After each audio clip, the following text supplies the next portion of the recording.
Umuryango Hotel Rwanda Foundation washinzwe na Paul Rusesabagina kuri wa gatanu watangaje ko ubuzima bwe butifashe neza. Wavuze ko rero mu biganiro yagiranye n'abo mu muryango we yababwiye ko rero agira isereri, umutwe n'ibindi, akeka ko rero biterwa n'umuvuduko w'amaraso rero n'uburyo afunzwemo, nk'uko umuryango Hotel Rwanda Foundation washinzwe n'uyu Paul Rusesabagina amaze kugezwa mu gihugu cy'u Rwanda, akaba rero anafungiye muri gereza nkuru ya Nyarugenge iherereye i Mageragere wabitangaje.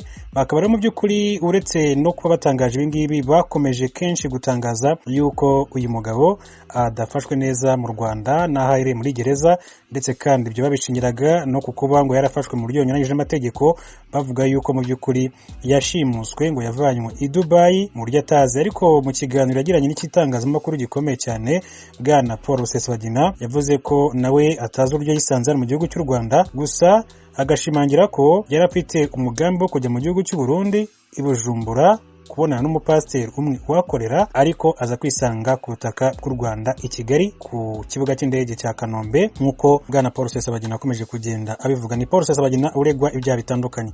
Hanyuma rero muri aka kanya urwego rw'igihugu rushinzwe imfungwa n'abagororwa rumaze kunyomoza amakuru yatangajwe n'umuryango wa Paul Rusesabagina, ruvuga ko rero bavuga ko ubuzima bwe butifashe neza, aho rero afungiwe muri gereza ya Nyarugenge.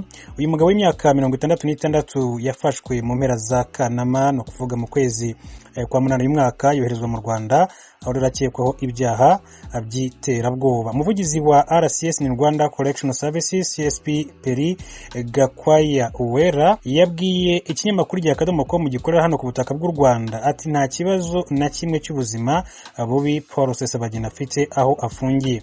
Yagize ati uretse no kujya mu bitaro, nta n'umuganga wacu kuri gereza wamukoreye isuzuma ngo avuge ko arwaye n'ibicurane.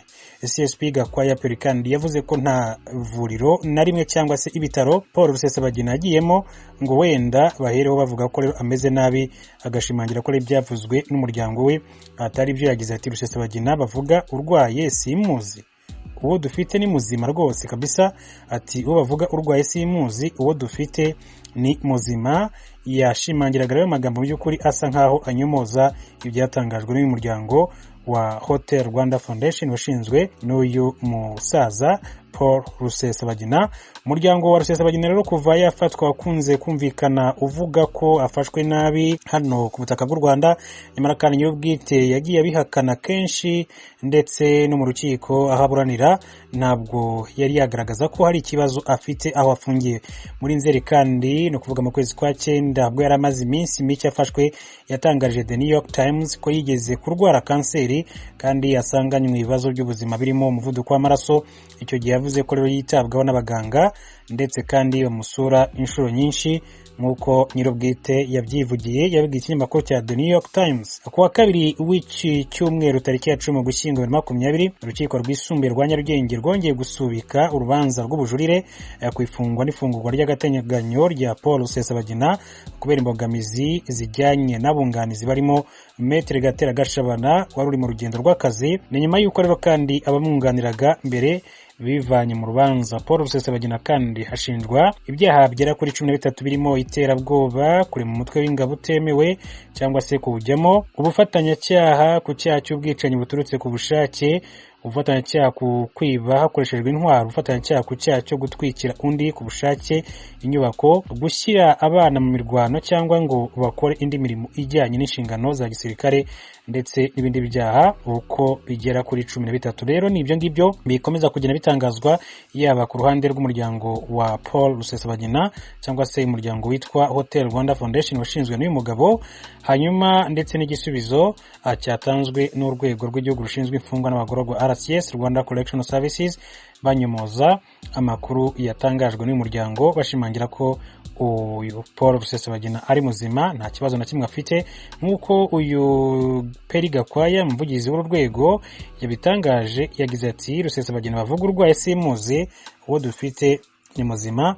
yanyomozaga rero mu by'ukuri amagambo y'uyu muryango wazindutse utangaza umunsi kwa gatanu. Hanyuma rero ni Paul Rusesabagina wagejejwe hano mu gihugu cy'u Rwanda. Umuryango we wavuze byinshi cyane ku ifatwa rye ndetse no n'ifungwa rye, gusa nyir'ubwite bimwe mu byo yakomeje kugenda avuga yagiye agaragaza yuko nta kibazo afite. Ni amakuru menshi cyane avugwa rero kuri uyu musaza. Mu by'ukuri ni abanyamategeko kandi babiri batangiranye nawe urubanza, Maître David Rugaza ndetse na Maître Merine Nyembo, bamaze kwikura muri uru rubanza, ahubwo hinjiramo Maître Gatera Gashabana. Uyu arazwi cyane, yamenyerewe cyane mu manza zitandukanye, harimo urubanza rwa Diane Rwigara ndetse n'abo muryango we, akaba yaragiye ababuranira, ari umunyamategeko wabo. Hari n'izindi manza kandi uyu mugabo Maître Gatera Gashabana agiye ajyamo nyinshi zikomeye cyane, zirimo n'abakurikiranyweho n'ibyaha bya jenoside yakorewe abatutsi mu mwaka w'igihumbi kimwe 1994. Nguwo rero ni Paul Rusesabagina n'umuryango we kugeza magingo angaya, cyane cyane umukobwa we witwa Kanimba, Karine Kanimba, yakomeje kugenda agaragaza ko umubyeyi wabo adafashwe neza ku butaka bw'u Rwanda. Afungiwe rero muri gereza nkuru ya Nyarugenge iherereye i Mageragere, gusa ntabwo urubanza rwe rwari rwatangira mu mizi, cyane ko hakomeje kugendamo imbogamizi z'abanyamategeko, cyane cyane nk'uyu Maître Gatera Gashabana ugaragaza ko ari mu rugendo rw'akazi aho yavuye i Arusha mu gihugu cya Tanzania mu rundi rubanza. Inzego za gereza mu Rwanda ruratangaza ko inzego z'ubuzima zatangiye kuvurira kuri gereza abagororwa banduye indwara ya COVID-19. Uru rwego ruvuga ko ibikorwa byo gupima iyo ndwara nabyo byiyongereye muri za gereza hirya no hino mu gihugu. Ni inkuru y'umunyamakuru w'Ijwi ry'Amerika Assumpta Kaboyi mu Rwanda. Nyuma y'iminsi 3 muri gereza ya Nsinda iri mu karere ka Rwamagana habonetsemo abagororwa 13 banduye COVID-19, muri gereza ya Mageragere iri mu karere ka Nyarugenge naho haraye habonetse abagororwa 27 banduye iki cyorezo. Umuyobozi w'urwego rushinzwe amagereza mu Rwanda George Rwigamba yatangarije Ijwi ry'Amerika ko bafashe ingamba zikomeye. Amagereza yombi hagiyeho treatment centers baravurirwayo batandukanyijwe n'abandi. Hanyuma izo nzego zanakubwiraga z'ubuvuzi ziriyo zakampinzeyo zavura. Nta gikorwa cyo gupima n'abasigaye kugira ngo bose bajonjorwemo murebe ko nta bundi waba ukisigaye mu bazima. Abantu bose barapimwa, abagororwa n'abakozi. Usibye mu magereza yabonetsemo abantu, ayandi magereza yo mu gihugu nayo iki gikorwa kizageraho kugira ngo mubyirinde. Byose biragenda uko twirinda Nyarugenge na Rwamagana niko twirinda no ku yandi magereza, kandi nuko gupima kuri hose. Uru rwego rusobanura ko kugeza ubu rutarasobanukirwa uburyo indwara yinjiye muri gereza, kuko kuva icyorezo cya COVID-19 cyagera mu Rwanda ubuyobozi bw'urwego rw'imfungwa n'abagororwa RCS rwari rwakomeje kurinda abagororwa iki cyorezo. Hari hafashwe ingamba zirimo ko bajya gufungirwa muri gereza bashya bagomba kwitwaza icyemezo cya muganga ubyemerewe kigaragaza ko batarwaye icyorezo cya COVID-19. Uyobora uru rwego George Rwigamba akumvikanisha ko batigeze badohoka ku nshingano bari bafashe. Ntabwo navuga yuko byavuye mu kudohoka, kuko nta n'uzi n'uburyo bishobora kuba yarinjiye.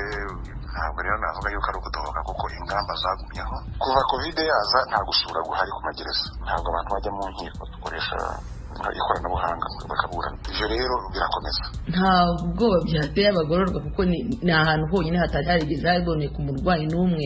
Abasigaye batararwara nta bwoba ntabwo bahungabanye. Birumvikana, ubwo wowe ntiwagira ubwoba. Buri wese afite ubwoba, uretse n'abagororwa n'abandi. Nubwo ubuyobozi bw'urwego rw'imfungwa n'abagororwa RCS buvuga ko butarasobanukirwa n'uburyo COVID yabinjiranye, Minisitiri w'Ubuzima Dr Daniel Ngamije aherutse gutangaza ko ubwandu bwa coronavirusi bushobora kwinjizwa na bamwe mu bakora imirimo inyuranye mu magereza, ari nayo mpamvu nabo bagiye gufatirwa ingamba zikomeye. Gereza zose mu gihugu ingamba zafashwe zo kugira ngo dukaze urujya n'uruza rw'abo bantu bajyaga baje muri za serivisi zitandukanye ku buryo batagira aho bahurira.